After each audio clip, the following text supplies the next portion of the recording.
எசேக்கியேல் அதிகாரம் 15. திராட்சை கொடியின் உவமை.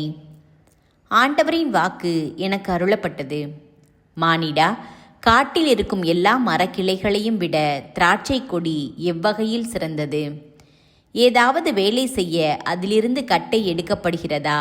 அல்லது ஏதாவது பாண்டம் தொங்கவிட ஒரு முளையை அதிலிருந்து செய்வார்களா? இதோ, அது நெருப்புக்கு இரையாக போடப்படுகிறது.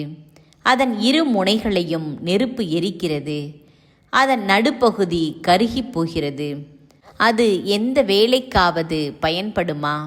இதோ, அது முழுமையாய் இருந்தபோதே அதை கொண்டு ஒரு வேலையும் செய்ய முடியவில்லை. நெருப்பால் எரிந்து கருகிய அதை எந்த வேலைக்காவது பயன்படுத்த முடியுமா? ஆகவே தலைவராகிய ஆண்டவர் இவ்வாறு கூறுகிறார்: காட்டு தாவரங்களுள் ஒன்றான திராட்சை கொடியை நான் நெருப்புக்கு இரையாக அளித்தது போல் எருசலேமில் வாழ்வோரையும் கையளிப்பேன். என் முகத்தை அவர்களுக்கு எதிராக திருப்புவேன். அவர்கள் நெருப்பிலிருந்து தப்பி சென்றாலும் நெருப்பு அவர்களை சுட்டெரிக்கும். நான் என் முகத்தை அவர்களுக்கு எதிராக திருப்பும்போது நானே ஆண்டவர் என்பதை நீங்கள் அறிந்து கொள்வீர்கள். நான் நாட்டை பாழாக்குவேன், ஏனெனில் அவர்கள் நம்பிக்கை துரோகம் செய்துள்ளனர் என்கிறார் தலைவராகிய ஆண்டவர்.